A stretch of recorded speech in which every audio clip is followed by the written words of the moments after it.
Welcome back for another deep dive, and today we're tackling one of the greats, The Godfather.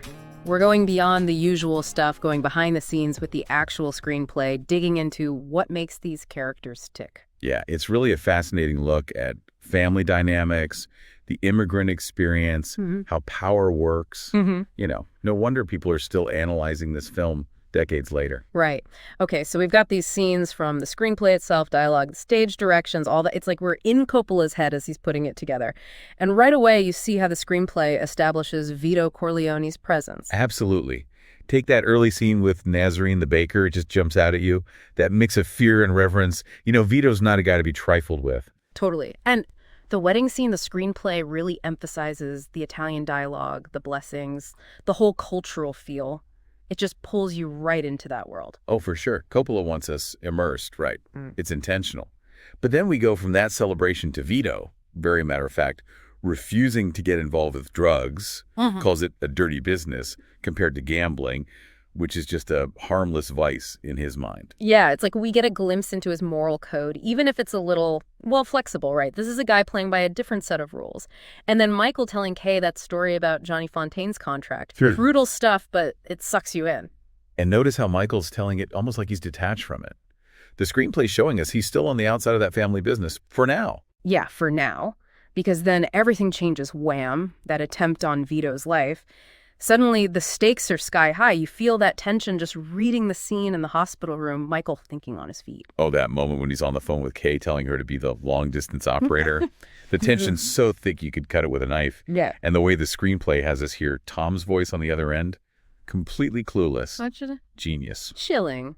And speaking of chilling, Clemenza getting that car ready, telling his wife to make sure there's cannoli when he gets back as he's heading out to, Yeah. It's darkly funny, that contrast. Totally. It's what makes The Godfather so great, right? That blend of the ordinary and the extraordinary. And then, bam, it's Christmas. And the screenplay hits us with the Sollozzo kidnapping Tom scene. Talk about a punch to the gut. It's like the festive music playing in the background makes the whole thing even more unsettling. Absolutely deliberate on the screenwriter's part. It's that clash between the joy of the season and the ever-present threat of violence that just underscores the stakes in their world. Exactly. And then after, Michael, Sonny, Hagen arguing about the hit on their father. That line from Michael, "It's not personal, Sonny, it's strictly business." Chilling, right. As if he's internalized his father's code, but twisted it, made it even colder. Right. It's like a turning point for Michael. That war hero part of him fading away, and in his place is, something else entirely. See, in that scene where he's in Louis' restaurant, the tension building as he goes to the bathroom, knowing what he's about to do. Yeah, the screenplay doesn't let you off easy. You really feel the weight of that decision. And meanwhile, you've got Sonny back at the compound, ready to erupt. The dialogue, it just captures that impulsiveness so well. Such a contrast with Vito's careful way of operating. Yeah. And, that impulsiveness. It's going to come back to haunt Sonny. But for now, the screenplay takes us away from all that tension building in New York. To Sicily. And it's not just a change of location. It's like stepping into a whole different world, Michael falls for Apollonia, but there's always this underlying current of danger. Yeah, and the way Fabrizio, Michael's bodyguard, describes Apollonia, you can practically hear that awe in his voice. It's more than just attraction. It's like she's, almost mythical. And I think it's here where Michael's transformation really kicks into high gear. Yeah, then that tragedy with Apollonia happens. Man, even just reading it in the screenplay, it hits hard. It's like that idyllic world is shattered, and Michael, he hardens even further because of it. Totally. A loss of innocence, for Michael himself and for his journey deeper into this family business he's been trying to avoid. And back in New York, you've got Sonny dealing with Carlo's abuse of Connie, Kay totally in the dark about Michael. It's like the screenplay is setting up all these powder kegs ready to blow. Yeah, all these threads weaving together, ratcheting up the tension. It's masterful. It really is. And then there's Michael back in New York, stepping right into that role in the family, no hesitation. The scene where he reminds Johnny Fontaine about what he owes him, ice cold. He's a different guy now. He's become his father, hasn't he? Using those same tactics, showing just how deep he is in this world now. There's no going back. Right. And then that scene, Michael and Vito, just the two of them drinking wine, talking about the future. You can just feel the weight of that legacy being passed on, especially where Vito says, "I spent my life trying not to be careless. Women and children can be careless, but not men." Heavy stuff. It really makes you think about the choices that Don has to make, the burden of leadership, the sacrifices, and you just know, Michael, he's not going to escape those consequences. But before we get into the impact of it all. Okay, so we've seen how the screenplay breathes life into these characters, but what about the behind-the-scenes stuff?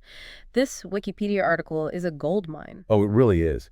For example, did you know that the horsehead scene almost got cut?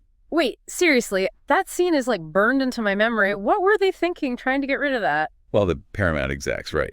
They just thought it was too violent that audiences wouldn't be able to stomach it, Can you imagine The Godfather without that scene? No way. It wouldn't be the same movie. And it's not just about the shock value, it's the symbolism of it all, the sheer power. It's a good thing Coppola fought to keep it in. You're telling me. Yeah. He knew what he was doing. It shows just how far the mafia will go, just how brutal they can be. It's not a world for the faint of heart, and that scene makes sure you know it. And speaking of ruthlessness, let's talk about Michael for a sec. The article mentions that Coppola had to fight to cast Al Pacino for that role. Apparently some studio execs wanted a bigger name. Yeah, can you imagine someone like Robert Redford as Michael Corleone? No offense to Redford or anything, but talk about a miscast. I can't picture anyone but Pacino pulling off that quiet intensity, that inner conflict he embodies so well. Coppola knew what he wanted. Raw talent, someone who could convey all those complex emotions going on beneath the surface, and Pacino just nailed it. It's no wonder people still study his performance today. Absolutely. And speaking of iconic performances, this film launched the careers of so many stars: James Carolyn, Robert Duvall, Diane Keaton. Talk about an all-star lineup. Coppola really had a gift for spotting talent, that's for sure. He created an environment where these actors could really dig deep into their role. He did. But let's be real, this film wasn't without its controversies. The article mentions how some Italian Americans felt like it reinforced negative stereotypes. It's a discussion that still comes up today, doesn't it? Is it a celebration of Italian American culture, or is it exploiting those stereotypes for entertainment? There are no easy answers. No, there aren't. But it speaks to how powerful the film is, right? It got people talking, made them confront uncomfortable truths.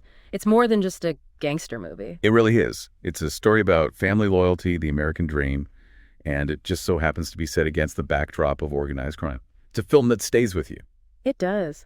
And speaking of things that stay with you, the music, the article says Nino Rota's score is one of the most recognizable ever. I mean, as soon as you hear those opening notes of "Speak Softly, Love," you're right back in that world. Right. It's more than a soundtrack. It's the soul of the film. Haunting and beautiful, but also melancholic. It just fits perfectly with the tragic story of the Corleone family. Totally. The article also talks about how much The Godfather has been parodied. I mean, everyone from The Simpsons to Saturday Night Live has done their own take on it. It's become a part of our culture, hasn't it? That's how you know it's a classic, when its characters and those iconic lines become so ingrained in our minds. It's more than just a movie. It's a phenomenon. It really is. Yeah. And it's crazy to think it's over 50 years old. It still feels relevant, though, doesn't it? I think that's because it deals with universal themes: power, family, ambition. Those are things that we can all relate to no matter what era we live in. Yeah. And The Godfather explores those themes in such a powerful way. So true. We've gone deep on the screenplay and all the behind-the-scenes stuff, but what about its legacy? What do you think about that? It's wild, right? You've got this movie. It's all about gangsters and crime families, but man, it really gets you thinking about family in general. No doubt. It's like it both celebrates that idea of family as this powerful force, but then it turns around and shows you the dark side, the price that comes with it. Totally. Like Vito, he loves his family, wants to protect them, but that protection, that need for control, it's what brings everything crashing down. Sonny's impulsiveness gets him killed, Michael. He loses his soul. It's heartbreaking, Like a classic tragedy, but with Tommy guns. And you see that same pattern throughout history, don't you? Those in power, they think they're doing what's best, but that desire for control, it corrupts even the best intentions. It's true. And speaking of its impact, the Wikipedia article really digs into how The Godfather just exploded into our culture. The sequels, the video games, endless ripoffs. They even made a TV show about the making of the movie. That's how you know it's art. Right. It inspires more art. It gets into our heads, our imaginations, and it makes us want to create, to reinterpret. It's everywhere. Even the way we talk now. Phrases like, "I'm going to make him an offer he can't refuse." It's like we're all living in the Godfather's world. And the music. It's not just background music. It's part of us now. You hear those Nino Rota melodies everywhere. You can't escape it. You know what? After really diving into this, I'm realizing The Godfather, it's more than just a movie. It's like a reflection of us, you know? That dark side of the American dream, the pull of power, how complicated family can be. It's all there. It sticks with you, doesn't it? It makes you think even long after you've seen it. Yeah. That's the power of a masterpiece, I guess. So after this deep dive, what's the takeaway for our listeners? What should they be thinking about as they finish listening to this? Watch it again. But this time, really think about it, how it connects to you, your own life. What's it saying to you about power, about family, about the choices we make? Because The Godfather, it's not just about the Corleones, it's about all of us. That's it, folks. Another deep dive done, but the conversation's never really over, is it? Thanks for listening.